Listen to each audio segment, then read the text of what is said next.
in now. We're now just live. All right. Good for us. Let's get this show on the road. Good afternoon, everyone. It's Friday, July 30th, 2021. Today, we're talking about Apple's absolutely massive third quarter results, the possible future of Face ID, and some rumors about the iPhone 14 already. I am so tired because this is the iMore show. Joining me as always is iMore contributor Karen Freeman. Hey, Karen. Hello. And joining us as our guest today is iMore writer Luke Filipovich. Hey, Luke. Hey, thanks for having me back. All right. So, big news of the week, guys. It's Apple made all of the money. They did it again. They had a record third quarter, which is absolutely wild. It's bordering on too much money. I say bordering. $81.4 billion in revenue. And iPhone sales at almost $40 billion. It's what is there to say, really? It's almost an inconceivable amount of money. Truly a Scrooge McDuckian vault full of money that Tim Cook can just go swimming through. Yeah. Or really anyone Tim Cook wants. Tim Cook can let people take turns in the money swimming pool.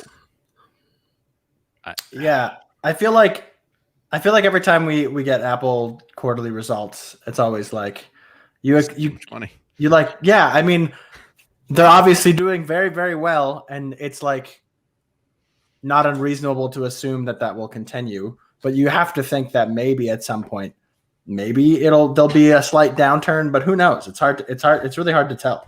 But it's just like I feel like I'm surprised. It seems oddly surprising to see how much money they make every quarter. To me, it's like every quarter I'm expecting something like the other foot to drop, to some sort of like dip I know. in something. I agree. Never comes. It just never comes. I agree. And the thing is, it's not like it's just staying steady. It is up 36%. Yeah. From the previous year. Yeah. I mean, that's more than a third. Yeah. It's the degree, Karen. You're absolutely right. It's the sheer degree that it's astounding. I mean, look at those iPhone numbers. Mm-hmm. And we don't even know how many iPhones. Old iPhone by now, Yeah. And it's often said, break any one of these sectors out into an individual business, and it's a business most people would be thrilled to have. Oh, sure.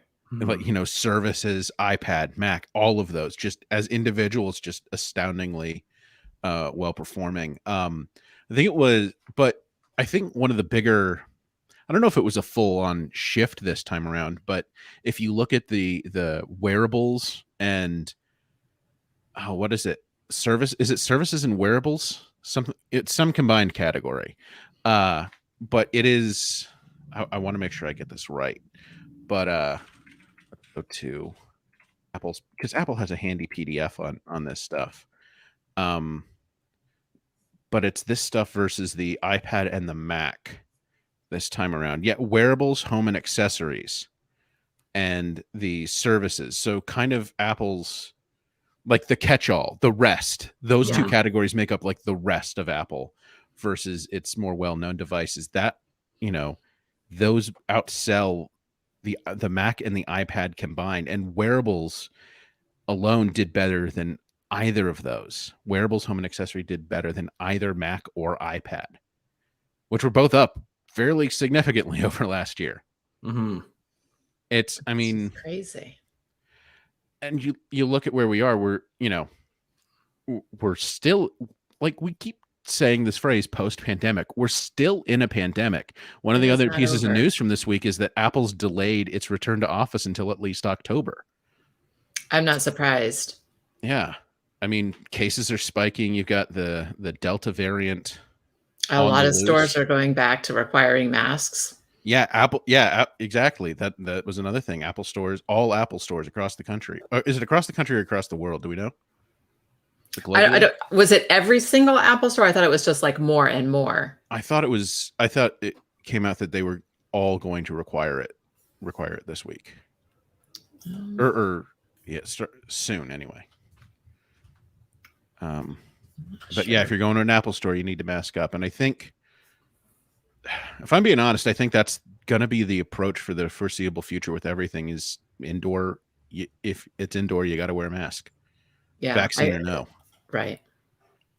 Yeah, I mean, where I am, we still have a mask mandate and have pretty much not quite the entire time, but pretty much the entire time of the pandemic, and it hasn't gone away yet, although our government is definitely talking about potentially getting rid of it, and some other governments inside Canada have gotten rid of it in their provinces, and I'm hoping that our government is smarter and to just keep it in place for quite a while longer, because there's still lots of sort of unknowns, and our unvaccinated population is still kind of a little too big, although we are sort of closing that gap, which is nice.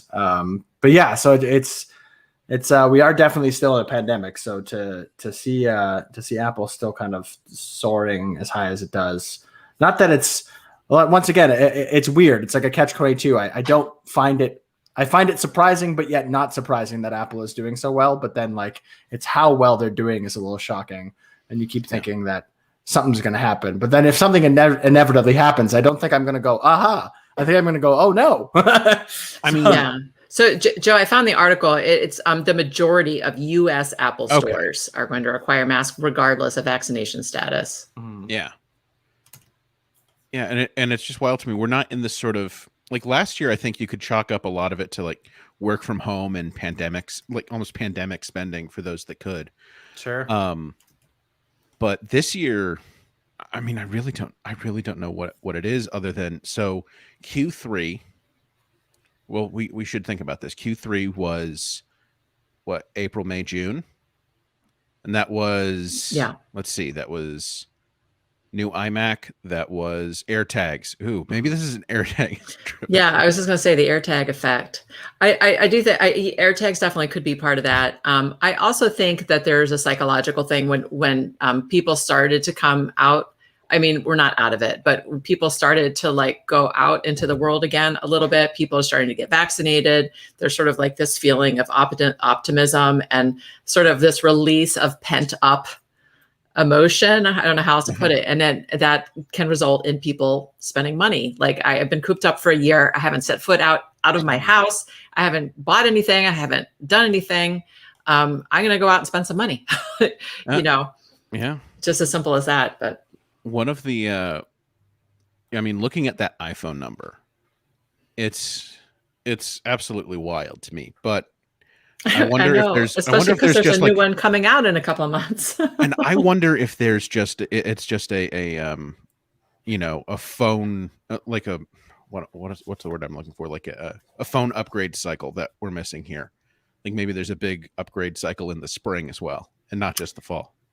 I don't think that's, I think it's more pandemic related. I think a lot of people were kind of like just stuck in place, kind of frozen, and like, I'm not going to spend any money. I'm just going to stay home. I'm going to just, work when I can, do what I can, but I'm not going to go anywhere. I don't need a new phone. I'm going to hang on to this old junker for a few more months. And then, things started to lift and maybe people felt more free to finally upgrade the phone they've been meaning to upgrade for a long time. I would be very curious to see which iPhone was the most popular this quarter. If I had to guess, I would think it would be the iPhone 12. Yeah, but I don't know. Watch, this is finally the iPhone 12 mini's time to shine. Yeah, that would be funny if there was a big surge. I also think the iPhone SE might have been a big part of that. Oh yeah, especially if people were saving their money. Yeah. I mean, if you're saving your money, I mean, really, the iPhone SE is the phone to buy, unless you absolutely have to have the latest and greatest. And, it eventually gets to be that the iPhone SE is essentially the latest and greatest, just minus the like Face ID and full screen. Like the outer shell is old, but the innards, they're good. They're good.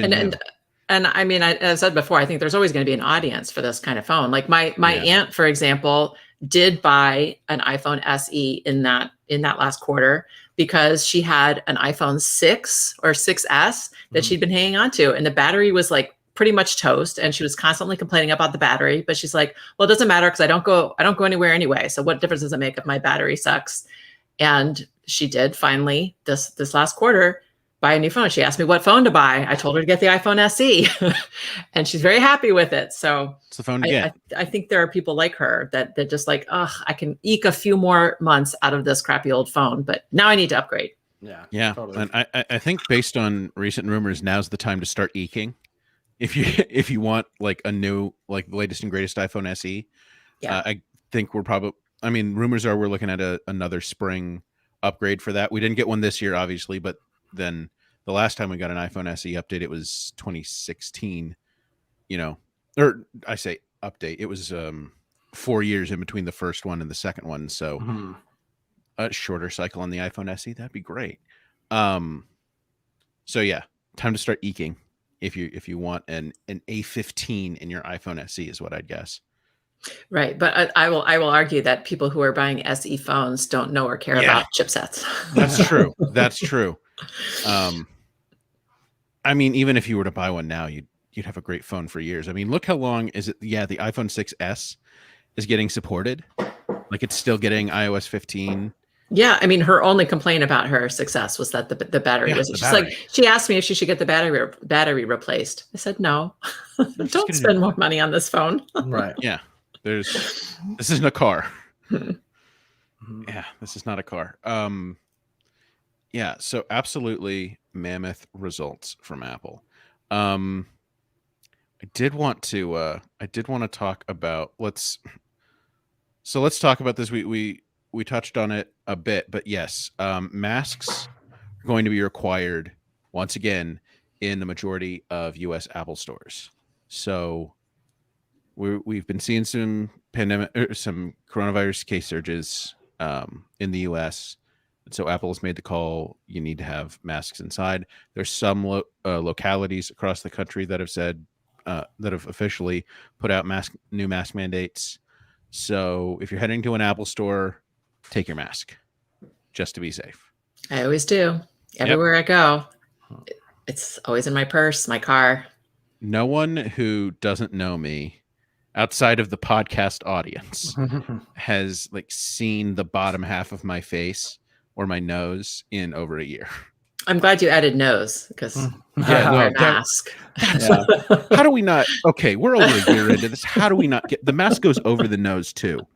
If you have it down here, it's basic. You're basically doing nothing. Right. My favorite is the chin warmer. Yeah, a lot of people do that when they're like walking around. Like I've seen people like go from store to store and they come out of the store or whatever and they take their mask down. That's like on their chin or whatever, which it is what it is. Yeah. People do what they want. I mean, it's better than nothing. I mean, obviously when you go into the store, have it properly on, but I mean theoretically you shouldn't ever be wearing it on your chin. If you should be washing or getting rid of a mask if you ever take it off or whatever before, but I understand that that's not always feasible. So, well, I know people who never managed to get the mask up over their nose the entire pandemic. Oh yeah, there's definitely those people who are either doing it, willfully, ignorantly, or just unwillfully, ignorantly, I guess. Yeah. But that's a topic for another podcast. Yeah, that is a different show. I think when it comes to, I mean, I'm not as well versed of what's going on in the States when it comes to COVID. Obviously, I kind of know what's going on here in Canada and specifically in my province. But yeah, we're I don't know. Our numbers are really, really low right now, but like obviously we are concerned, or we should be concerned about Delta and how that's going to affect specifically. I mean, there'll be breakthrough infections with the vaccine as well, but it's probably going to hit our unvaccinated population quite a bit, which can obviously make our hospital situation not great, like it was, a few months ago. And so it's still a whole cycle, and we're not really out of the woods yet. And well, I don't want to dwell too much on this. Yeah. Stuff. Just know this is for both employees and customers. So if you see an Apple Store employee without a mask in an area where they need a mask, yell at them. Or, say something maybe. Apple runs a pretty tight ship. I highly doubt that any employee will get away with not following mask rules. Yeah. moving from bad news to potential good news, I think it's good news anyway. We've got some new rumors coming from Mark Gurman, who is fairly reliable, as you all might know. Face ID could be on its way to all iPhones and iPads and Macs within a couple of years. Now, of course, that is vague. We'd love more specificity. Mark, whenever you have more specificity, please share it with all of us. But It makes yeah, sense though. yeah. Mhm. I mean, I think a lot of people were surprised when especially the new iMac came out with the M1 chip and it didn't have Face ID. It has, I mean, I understand that. At the same time, Face ID, Face ID won't work when it's too far from your face, for good reason.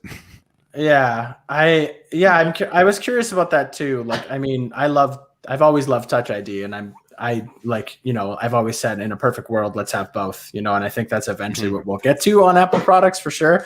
But I was really happy with my new iMac, the 2021 iMac, that it did, like, I got the Touch ID keyboard, and that's been awesome because I have Touch ID on my old MacBook Air as well, and it's great, and I love it. And I was always wondering, like, yeah, Face ID would be cool, but like, how, like, am I gonna have to lean in to like get it to get my face properly, or like, I feel like, they could probably adjust the sensors or maybe use bigger sensors or whatever so that you can sit like a normal distance away from your computer, but like, then that causes other issues too, and how I mean, the great thing about the iPhone and the fact that, like, you can't be right up next to it, but you're like fairly close to it, is like, even typically in like darker environments, the like light from the screen is like usually kind of enough. And like, would that be the same on your computer? It's like, it's the same thing. I have my same issue, quote unquote, with like Face ID. Is just like, the instances where it's useful are great, but there are still instances where it's like, it seems more cumbersome to do than just like a Touch ID sensor. But having both would be great. Like, that's the ultimate goal, I think. Yeah, I think always the goal is just to make it seamless for the correct owner of any device to be able to get in it quickly and without having to think about, I have to do XYZ. What is the best biometric for you? Well, that's why, like Luke said, it would be nice to have both, because some people definitely have strong feelings about one versus the other. So one of the questions I would have about this, about specifically on the Mac, because, for anyone who's used Face ID on the iPhone, you're buying an app off of iTunes or a movie or something off of iTunes or the App Store.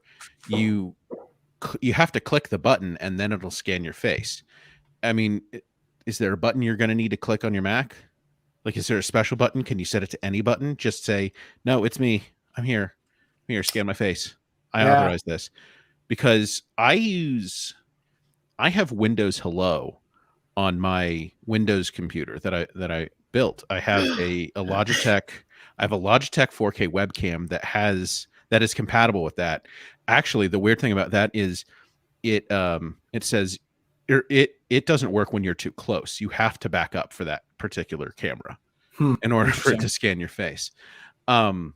But the way that works, like, 1Password for Windows is Windows Hello compatible. And so when you scan your face to quickly open 1Password, you also have to authorize it by clicking an OK button. And I wonder, like, is there a point where it's not even worth it if people already have Touch ID with their Macs? Right. Like most M1 Mac owners have Touch ID, because most of them have either a MacBook Pro or a MacBook Air, because notebooks are Apple's most popular computers. Right. And if you have to touch something on your keyboard, then what was the point of the Face ID in the first place? Right. Yeah. And what's the point of contorting your face, and moving your head all around when you could just put your finger on a button? Yeah. I mean, if you have to contort your face, then I think they shouldn't even bother putting Face ID on. I feel like if they're gonna put Face ID into a computer, it's gonna have to be contextualized for that particular device, so that you don't have to stick your face way forward or, do anything weird with your face. For me, I think about the place where Face ID would be really useful. The people for whom it would be very useful are, I think, like iMac owners, specifically because there are going to be a lot of people who get an iMac but want to use a different keyboard. They don't want to use the Apple Touch ID keyboard. Yeah. Like me, like I have this great mechanical keyboard out in front of me. I love it. If I get an iMac, I don't need I don't need a new keyboard. They'll send me one anyway, just because they don't send iMacs without keyboards. Right. Yeah. So in that case, it having Face ID would be helpful. And then if you have to hit like the return key or something like that, it's not such a big deal. I think it would be really useful if Apple were to make a standalone Touch ID button. You just put it on your desk and you just have a Touch ID button. We know they can do it now. Oh, they could, but it seems inelegant. It is inelegant.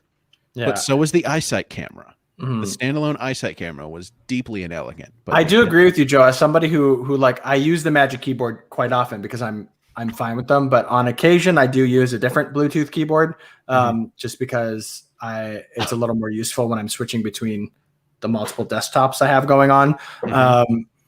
And so I occasionally use that on certain days. Like I'm actually using that Bluetooth keyboard right now. And like, I do miss the ability to have Touch ID when I'm not using the Magic Keyboard. So having a way to, authenticate and, having like Face ID, if I had it in this nice iMac camera, then that would be like an ideal way to like not have to be tied to that Magic Keyboard. I've always kind of liked the Magic Keyboard. I happen to be like that, but I know lots of people do not, and lots of people prefer, mechanical keyboards or something that's much more ergonomic and whatnot. So that would be, I agree with you, where like it's probably even makes more sense for iMac owners for sure. I mean, for laptop owners, like Touch ID is right there. You're not getting away from that unless you're like on your desk. Yeah, unless you are like using it as a more of a desktop setup, like then you might not be right near it. But even then, like you could probably reach over and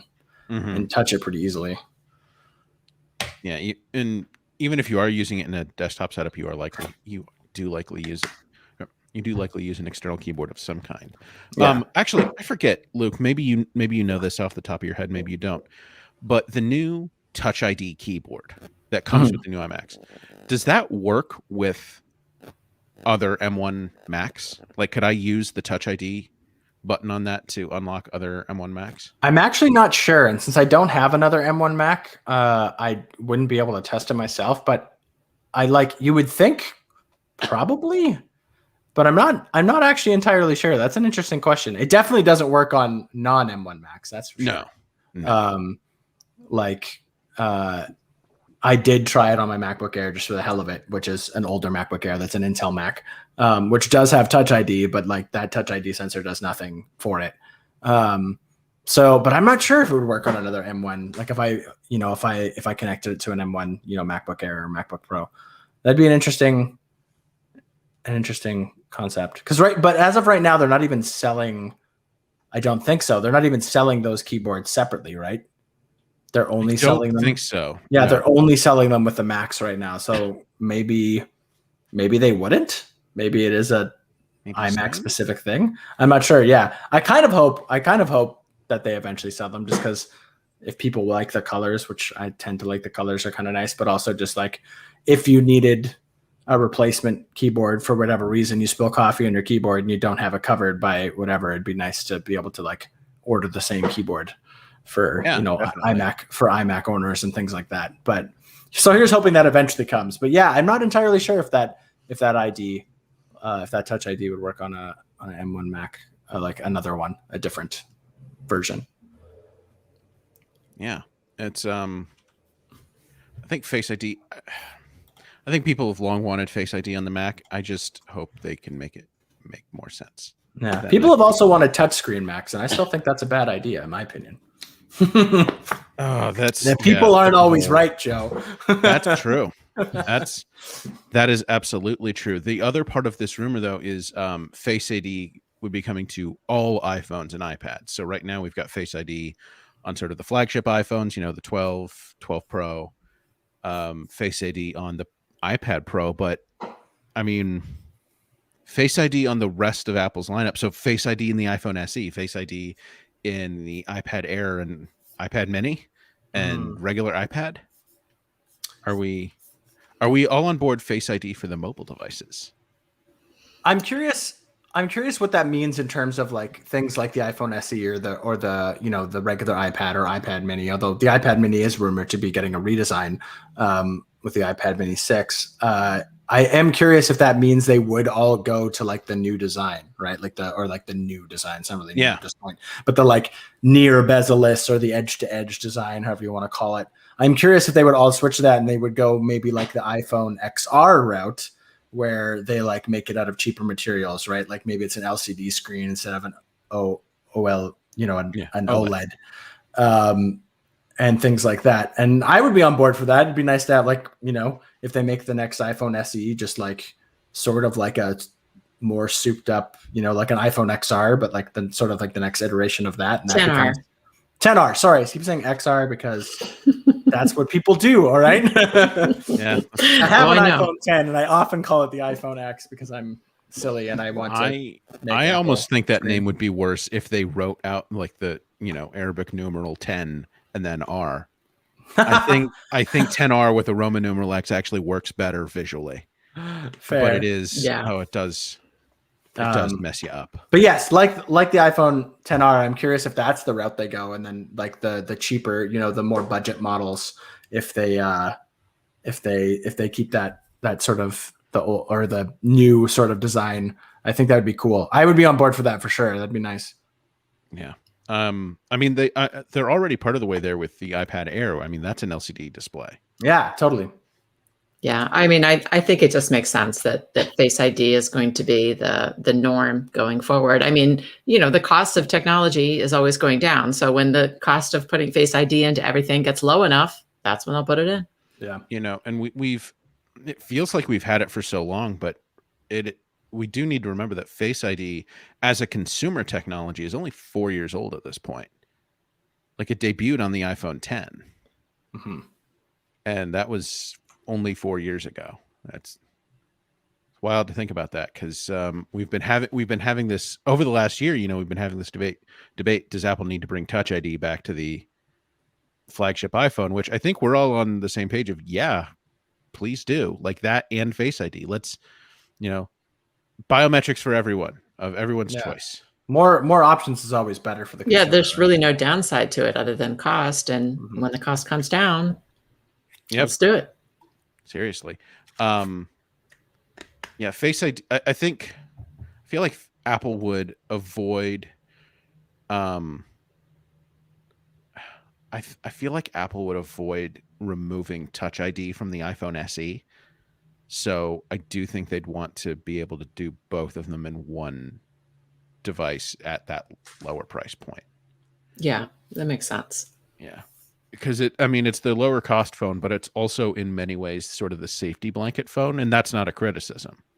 It's good that exists, that a safety blanket exists. Because, some people are just never going to get on board with an only Touch ID phone or the notch or the new shape. They just want the familiar iPhone that works the way it always does. Right. So yeah, I think that would be, I would hope, and at least that would be important for Apple. As cool as it would be to have an iPhone, iPhone SE that eventually takes the shape of an iPhone Mini, low cost and small like the original. I think Apple should focus on that being a just sort of the comfort product. Leave the innovation, as it were, to the flagship models. As for iPads, one of the things I always thought is Face ID makes a lot. I like Face ID on the iPhone. I love Face ID on the iPad. So the more of that we get, the better. I'm a little surprised it hasn't happened already. Like I was actually a little disappointed last year that they didn't put Face ID on the iPad Air. But like you said, Karen, costs. Yeah. All right. So before we go any further, Karen, why don't you tell us about this week's sponsor? Yes. Hey, iMore Show fans. We're going to take a quick second to talk about Hover, one of our sponsors. We know you love learning about tech, and Hover is a great tech company to talk about. Hover is a jumping off point for a ton of entrepreneurs, and they want you to start your business with a domain name. Hover has over 300 domain name extensions to choose from when building your brand online. No matter what you want to build, there's a domain name waiting for it. You'll find excellent technical support available to answer any questions you may have. Their support team doesn't upsell you. They only work hard to help you get online. With free Whois privacy protection, a clean user interface and user experience, and monthly sales on popular top-level domains. It's not hard to see why Hover is a popular choice for people starting all kinds of businesses. Hover offers best-in-class customer and technical support, domains and email to pair with your domain, clean and easy to navigate UX and UI, over 300 domain name extensions to choose from. Grab your desired domain name at hover.com/iMore. Get a 10% discount with our referral link on all new purchases. That's hover.com/iMore. Make a name for yourself with Hover. And I do want to reiterate, and this is not part of the ad, this is just a personal experience thing. Hover really is easy as they advertise. Like, it really is that easy to use. I've used it. I was shocked. Shocked, I tell you. All right. So I want to talk a little bit about the iPad mini, because we've had some dueling rumors. So a couple weeks ago, we get, I think it was a John Prosser report saying the iPad mini is going to get a complete redesign. You know, it's going to look like the new, it's going to look like the iPad Pro. It's going to look like the iPad Air. And then I think like Mark Gurman and some others came out with sort of, what's the word I'm looking for? I can't remember words today, folks. An agreement. They came out in agreement. They published reports that agree with John Prosser's sources. It's going to get a redesign coming later this year, all of that good stuff. And now this week, Mac Otakara, as the children say, has chosen violence. And saying, no, that's not going to happen. It's not going to get a redesign. And man, I want to put it out there just because it was the thing going around. It was one of the things going around about the iPad mini this week, but I just don't buy it. I think this is the year. I think this is the time for a brand new design on the iPad mini. Karen, what do you think? Do you buy, who do you believe, Prosser or Mac Otakara? I'm gonna go with Prosser on this one. I think Apple's got to redesign it. It's been so long. It's time. Let's get a bigger display, smaller bezels. Let's get the new form factor. It's just hard to imagine Apple releasing that same old tired form factor that has been in place for 5-6 years. Especially on a device that has historically been more well paired with the iPad Air. Right. It's not their bottom of the line cheapest device. It has generally been more expensive than the right. Well, I mean, since they've introduced the 329 iPad, it has been more expensive. They've not worked to push that down. Right. It's not the cheapest. It's a niche product for people who want a smaller form factor. Yeah, Apple. Selling a niche product for people who want a smaller form factor. Imagine that. Yeah. Imagine continuing to do that. But yeah, that was, Karen, you touched on this, but that was the other major rumor about the iPad mini this week was a bigger display. So right now it's at 7.9 inches and now 8.3. 8.3. Let's do it. And I imagine that this would be a similar scenario to when the iPad Pro was redesigned in 2018, where so specifically the smaller iPad Pro, the smaller iPad Pro went from 10.5 inches to 11, and it didn't get much physically bigger. Yeah, that's always nice. Yeah, so I would imagine it's the same scenario. I would guess that the iPad Mini would be very slightly bigger just on the redesign alone. So Luke or Karen, does this appeal to either of you? A fully redesigned iPad? Is this something Yeah. you would be tempted by? Actually, I had a moment this week when my iPad Pro just stopped charging, and I'm like, oh, okay, great. I'm gonna have to buy a new iPad. And my first thought was, I really want that redesigned iPad Mini. Of course, I actually ended up solving my problem by turning it off and turning it on again. But Yep. now it's working just fine. So but this when isn't I just thought, me. yeah, no, when I thought I was buying a new one, I really was leaning towards that Mini. But only when they redesign it. I'm not going to buy the current form factor.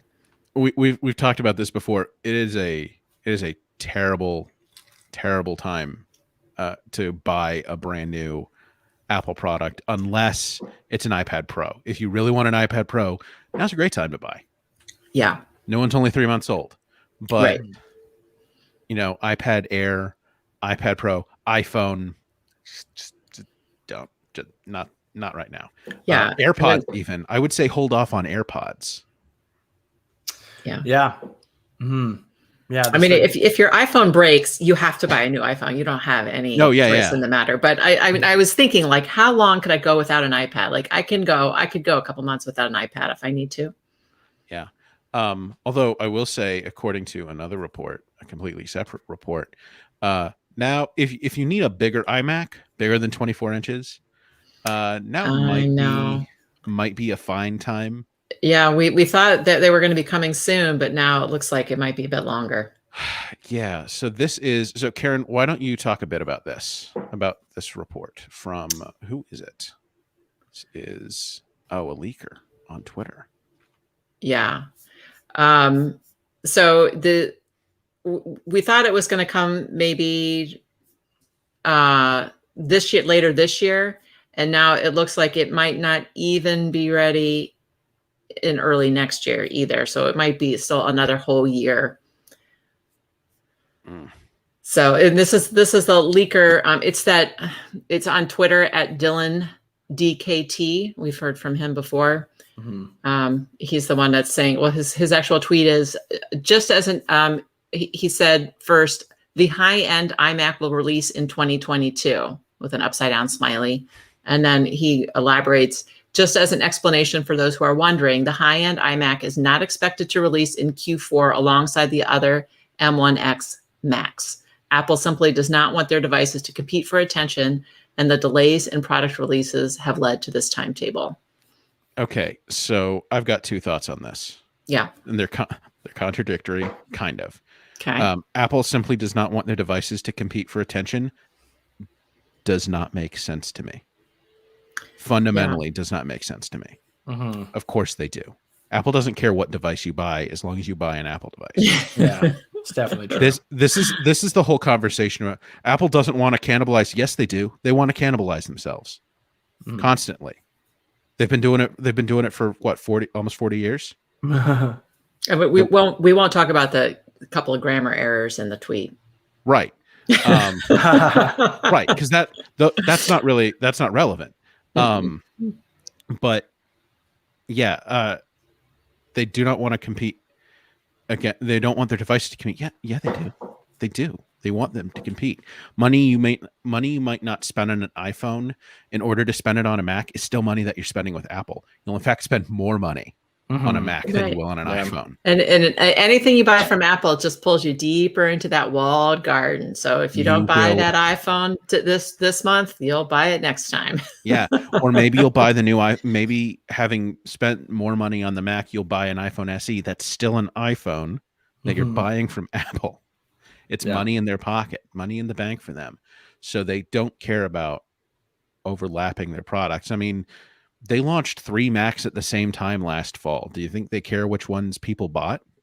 Not really. As long as they bought those Macs, Apple's happy. The part that does make sense is delays in product releases. I would imagine that's chips. that's more to do with chips. Yeah, for Could sure. That I definitely believe, because that's, you know, happening across like the entire industry. It's not just Apple that's dealing with that. It's literally like game consoles, like every bit of technology that you see right now is pretty hard to get and has delays and things like that. So I agree with you, Joe. I believe that way more than anything to do with them, you know, cannibalizing their profits or you know, competing with their own devices. Doesn't really make a lot of sense, because you're right. As long as you buy an Apple product, they don't really care what it is. This is a company that killed its most successful product at the time, the iPod Mini, to debut a better product.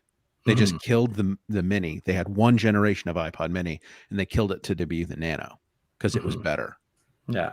I mean, yeah, it's now we don't exactly live in a world where they have to do that anymore. They might feel, or they feel the need to do that, but they don't really have to worry about ever cannibalizing themselves, because, like we said, either way, it's money in Apple's pocket. Right. And anyway, how is a leaker going to know like Tim's innermost thoughts? You know, Tim's innermost thoughts. The executive. It's just a guess. It's just a guess. You know, he's allowed to guess, just like we're allowed to guess. You know. Yeah, but I mean, we should be clear that feels more like a guess than knowledge. Yeah. The delays in product releases feels a little more like, that's solid reasoning. And speaking of delays, I mean, one of the things that Apple said during its financial call this week, talking to analysts, is it's expecting some supply constraints to impact to impact the iPhone and iPad in the September quarter. Yeah, probably. Yeah. So that'll be probably iPhone 13. That bums me out, though. I really like to start the fall with a fresh new iPhone. I hate when it goes until like October.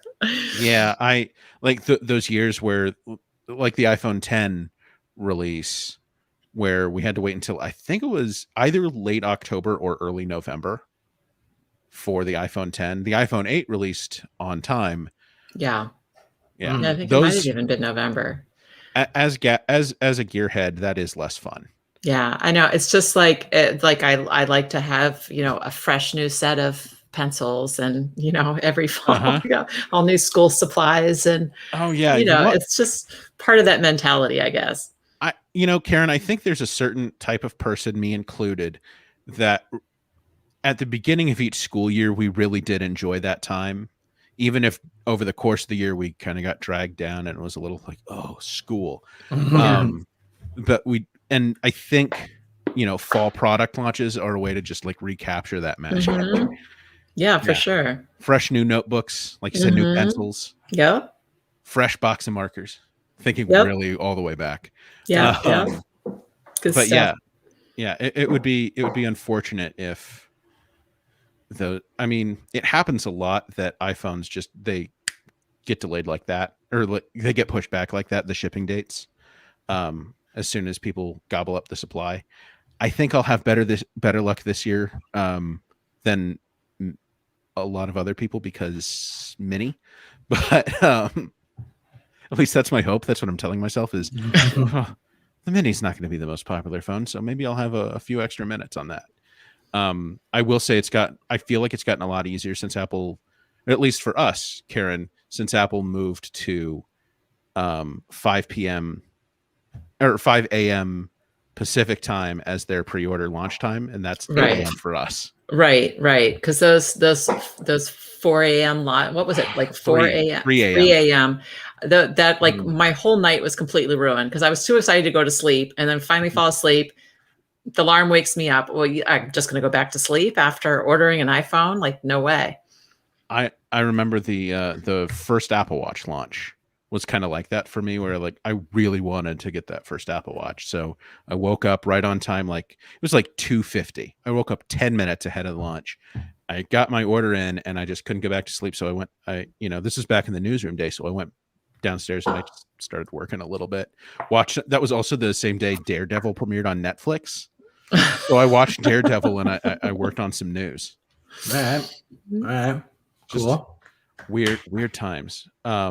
But yeah, it doesn't surprise me to hear that there have been chip constraints all year. Yeah. I mean, Yeah. ask anyone who's tried to buy a graphics card in the last 12 months, just how much fun they've had. It's none. They've had none. Yeah. None fun. Mhm. It's probably People- going to be a while before the supply constraints let up. Yeah. Yeah. Luke, I think we've talked about this before, but you're eyeing possibly a new phone this year? Yeah, I think so. I definitely want to see what's out there and kind of weigh my options and see what's up. But yeah, I know I'm interested to see what the new generation brings and where I fall on what I get. My like I said before, my guess would be I'm kind of like the in the middle guy. I don't think I'll go for a Pro. I think I'll probably just stick with like, the iPhone 13. Probably just like that. And you know what? Who knows if I don't think it's too much different and like from like the 12, I might save myself $100 and go with the 12 instead. Because they'll undoubtedly bring that 12 down. Yeah, for sure. So we'll have to see what it brings. But yeah, I think this fall I'm looking forward to seeing the event and seeing what's out there, and also like the M1X Max, which I doubt I would actually jump on since I have this wonderful new M1 iMac that I'm really, really enjoying. Mm-hmm. But I am curious to see what that brings and see how much more it can surprise people, because since the M1 still very much surprises lots of people and surprised me, even though I had heard about it for months already. Yeah. But then when I actually got to like use one, I was like, oh yeah, this is fast. Absolutely. That actually brings me to an interesting question. Do we think that this is the year they get rid of the iPhone XR? Yes. I think it's got to be. I was with the 11. I was honestly so surprised that it was still around last year, to be honest. Yeah. But I agree with you, Luke. Yeah. I think the iPhone XR is probably due to retire, I think. And yeah, and I think rightfully so, for sure. And especially if they are working on a new iPhone SE, and they do plan on releasing that, not every 4 years, but maybe on a more consistent schedule or something like that, I think that would definitely replace anything like what the iPhone XR kind of offers people. So that's $499. I think the 11 will move into that spot. Yeah, for sure. The 10R really was, I think, a groundbreaking phone in a way, because it was the first. It wasn't like it wasn't the top of the line, but it wasn't like the bottom of the line either. It was the first sort of mid-range phone that was widely popular. Like it was the phone that I would recommend to just about everybody. Yeah. And it's weird because they had tried something like that a few years prior with the iPhone 5C, which was that was an iPhone 5 in a plastic. That was a weird one. I feel like the 5C was sort of a niche product, because it was like that bright Skittles candy shell. And it wasn't popular. No, because I think it didn't look, I don't know. It looked like a toy phone in a way. Whereas the 10R really looked like an adult phone, but it did come in really fun colors too. It's a big boy phone. Yeah. I mean, like everybody in my family bought the 10R and they all got different colors. So it was really, it was just, I don't know. I thought it was a really good phone. I didn't buy it myself because I had the 10 and the 10S and the Flagship, whatever you want to call it. But I was the one that when my friends asked me what should I get, that was the one I would tell them to get at that time. iPhone 10R. But I wouldn't recommend it now just because it's so old. So I really think Apple's going to drop it from the lineup this time around. Yeah. There's just no reason to buy it. I mean, like my aunt, who I told you, I told her to get the SE, like her daughter was telling her to get the 10R. She's like, oh, just get a used, an older phone, not a used, get an older phone. It'll just, it'll be cheaper. And I'm like, no, you keep phones for 5 years. Don't buy a phone that's already, 3 years old, get the SE instead. So there's no reason to keep the 10R around anymore. Yeah. Well, and the 10R starts off more expensive than the SE right now, which is still something that kind of boggles my mind. Like I get that it has the new, the newer form factor and Face ID and stuff, but it's just like it's not worth it. Like, I don't think that's worth it. I really, unless for some reason you're a diehard Face ID person and you can't spend the money to get, like, I just can't see a place for it anymore. Like, Yeah. I was really surprised I was really surprised it was still around last year. I was like, I don't see the value really anymore. Right. In like, its day, it was like the for hot sure. phone. Yeah. When it came out, it was great. Past, and Yeah. it's time to drop it off the lineup. Yeah. So we're moving on from what Apple's going to sell this year.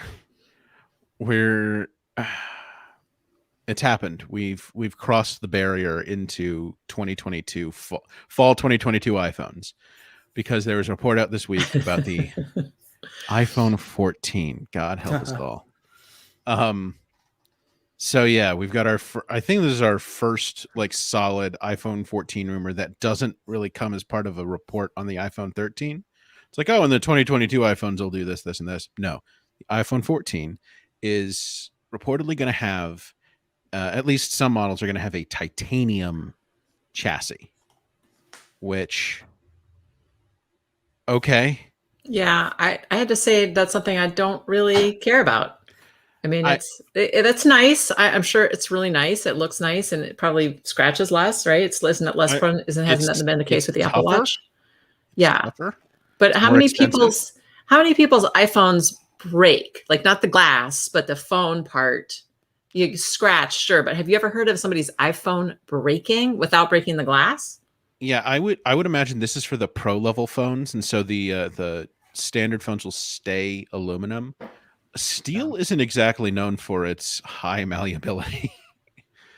It doesn't dent extremely easily. It's a very strong metal. So what is the purpose of switching to titanium? I wonder. Maybe it's the iPhone 14 Pro Max. Maybe it's just that with an exclusive titanium chassis, because that is a huge phone, and maybe people drop it more often, and Apple has that kind of data. Again, like if you're going to drop a phone, it's the glass that's going to break, not the metal. Maybe it's a whole titanium phone, and they figured out technology to put a display onto titanium directly. Like, I don't understand the point of this. Maybe it'll be a whole new line, like the iPhone 14T, something like that. Oh no! How many letters can we put in this? iPhone 14 I'm just kidding. I don't really think Pro that. Max. Yeah, I think I kind of agree. Like, I feel like it's got to be just like, I don't know if they're just going to put it on the Pro Max, or it's literally just going to be like a special edition that you can get or something, because it doesn't really make a lot of sense. I don't think most consumers would be jumping specifically at titanium over, the aluminum that they use now, especially since like you said, the most vulnerable part of your phone, and which will always be the most vulnerable part of your phone, regardless of how strong they say they can make it, will be the glass. Oh no! I think Luke is frozen. Oh no! Luke, you froze there for a second. Oh, did I? Oh, I'm sorry. Yeah, you froze on the word glass. Oh, okay. It will be the glass. You're right. That is the glass. The glass will be always the most vulnerable part of your phone. So and that's Baron in the chat brings up an interesting point. Titanium is lighter. It's not lighter than aluminum. No, but steel. Yeah, it's lighter than steel for sure. And that's what's on the Pro. That's what's on the Pro phones is stainless steel. Right. Now, see that would be compelling. That would be compelling. That is compelling. Yeah. That is very as someone who laments the weight of this thing. Yeah. Often. I mean, let's be real. The glass on it is a big part of that. But right. But if you could shave off a few ounces by using a lighter metal, yes, I'd be into that. Yeah. So Stephen Perry in the chat suggests 14 Ti, which that at that point, that just feels like a troll of NVIDIA and their Ti line of graphics cards. Just do it, Apple, do it. Look at me, Apple, do it. Yeah, if they're using titanium, it has to. I would say in place of the stainless steel, that makes sense. It's like it's not gonna be which will be reserved for the Pro models, right? That won't be for the base model or the SE or the whatever. So I guess that makes sense. It's nice to make it lighter. I mean, I haven't actually. It's been a while since I've held up a like a max size phone, but I know that they are a bit of a brute in a way. They are definitely heavy when you're carrying it around in your pocket. Remember the or whatever, word and- phablet? Yeah, Oh right. gosh, hated that word. So yeah, titanium would be lighter than steel. So I guess that that there is a benefit to be had for those specific phones, but I don't see that coming to like, that's definitely not going to be something that would come to like all the phones. I don't think they would just switch them. No, It doesn't really give, certainly not. it would just be more expensive. There would be no benefits over aluminum, but I understand the benefits over steel.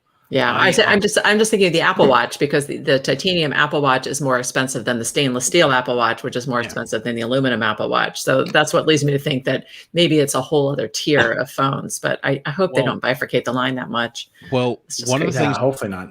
one of the things to think about regarding titanium in the context of the Apple Watch is that the titanium Apple Watch is, I think, sold technically as an edition. Yeah, Like a very comparatively cheap edition to what like the ceramic watches were, or the gold one. The golden watch. Yeah. That was $10,000. Yeah, yeah. Look, if I'm going to spend $10,000 on a smartwatch, I'm not going to do that. Apple. Yeah, I actually, you can do.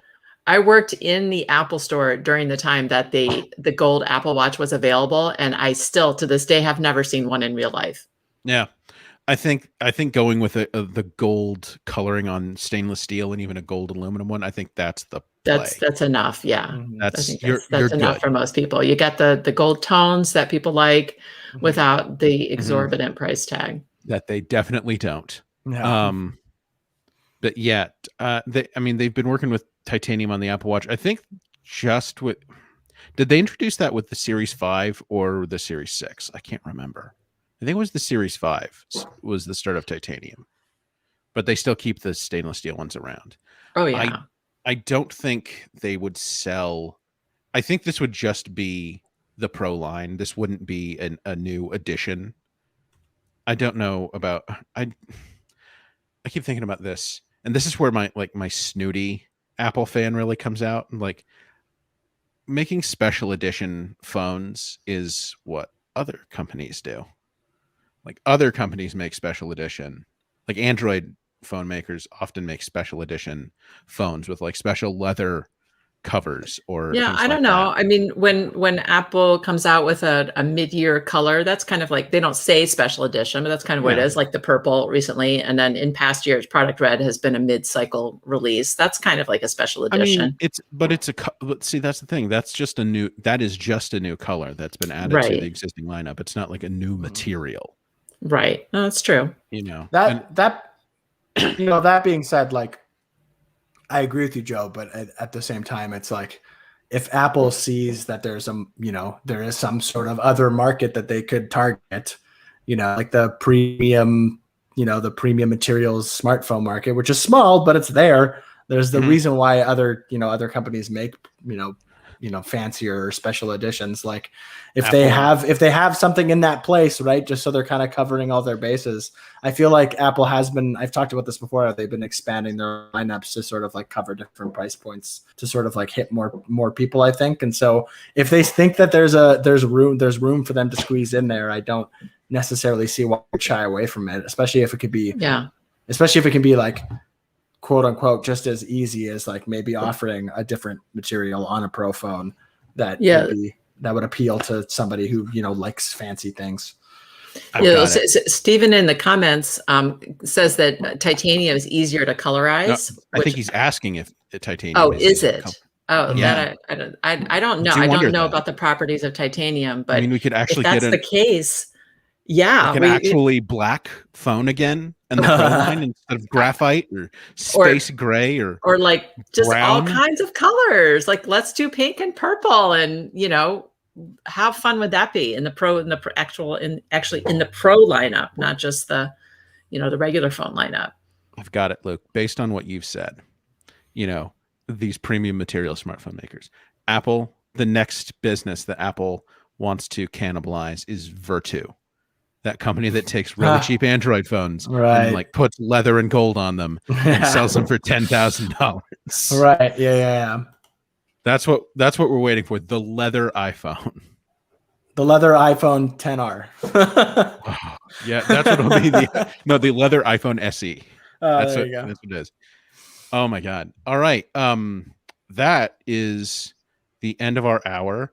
I want to thank Luke for joining us this week. It's great having you on, man. I want to thank everyone who showed up to watch live and comment. It was a lot of fun comments this week. iPhone 14 Ti, do it, Apple. Big thanks to everyone who's going to join us, or who's going to listen to us later in the week on their podcatcher of choice. We do this for the listeners. Also, huge thanks to Jim Metzendorf, who's going to make us sound so wonderful, as he always does. And until next time, this has been the iMore Show. Bye, everybody. Goodbye. Bye.